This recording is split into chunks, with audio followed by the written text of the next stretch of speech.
Hello guys, അങ്ങനെ ഇന്ന് നമ്മൾ പോകുന്നത് കോഴിക്കോട് കുന്നമംഗലത്തുള്ള ക്രഞ്ചാരയിലേക്കാണ്. എന്തൊക്കെയാണ് ഇവിടുത്തെ സ്പെഷ്യൽ? കുനാഫന്റെ റോളാണ് വരിക. ഏഴുണ്ടാവും, നൂഡിലിൻ്റെ ചീസ് ക്രീം ഉണ്ടാവും, മുകളിൽ വേണ്ട ഫ്ലേവേഴ്സ് ഉണ്ട്. പിന്നെ ഇത് കോശ്ശേരി ഐസ് ക്രീമും കുനാഫന്റെ ഡോ, മുകളിൽ ബക്ലാവിൻ്റെ 2 ലെയർ ഉണ്ടാവും, അതിൽ വേണ്ട ഫ്ലേവേഴ്സ്. അങ്ങനെ നമ്മൾ ഓർഡർ ചെയ്തിട്ടുള്ളത് സലാങ്കാട്ടയാണ്. അപ്പം അതെങ്ങനെ ഉണ്ടാവുമെന്ന് നോക്കാം. അതിനിടയ്ക്ക് നമ്മളൊരു ചീസ് ബോംബും പറഞ്ഞിരുന്നു, സാധനം കിട്ടിയിട്ടുണ്ട്. ചീസ് ബോംബും നല്ല വേർത്തായിട്ടുള്ള ഒരു ഐറ്റമാണ്. ശേഷം നമ്മൾ നമ്മുടെ സലാങ്കാട്ടിക്ക് വേണ്ടി വെയിറ്റിങ്ങിലാണ്. ഇതാ നമ്മുടെ ഐറ്റം കിട്ടിയിട്ടുണ്ട്. നമ്മളിത് കാറിലിരുന്ന് കഴിക്കാമെന്നാണ് വിചാരിച്ചത്. അപ്പം ഇതാണ് നമ്മുടെ ഐറ്റം. എന്തായാലും ഇതെങ്ങനെ ഉണ്ടെന്ന് നമുക്കൊന്ന് നോക്കാം.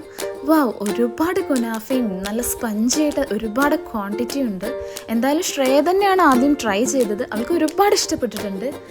എന്തായാലും നമുക്ക് കഴിക്കാൻ പറ്റുന്ന ഒരു ആവറേജ് മധുരത്തിലുള്ളൊരു ഐറ്റമാണ്. അങ്ങനെ ഇതും കഴിച്ച് ഞങ്ങൾ നിങ്ങളോട് ടാറ്റ ബൈ ബൈ പറയുന്നു.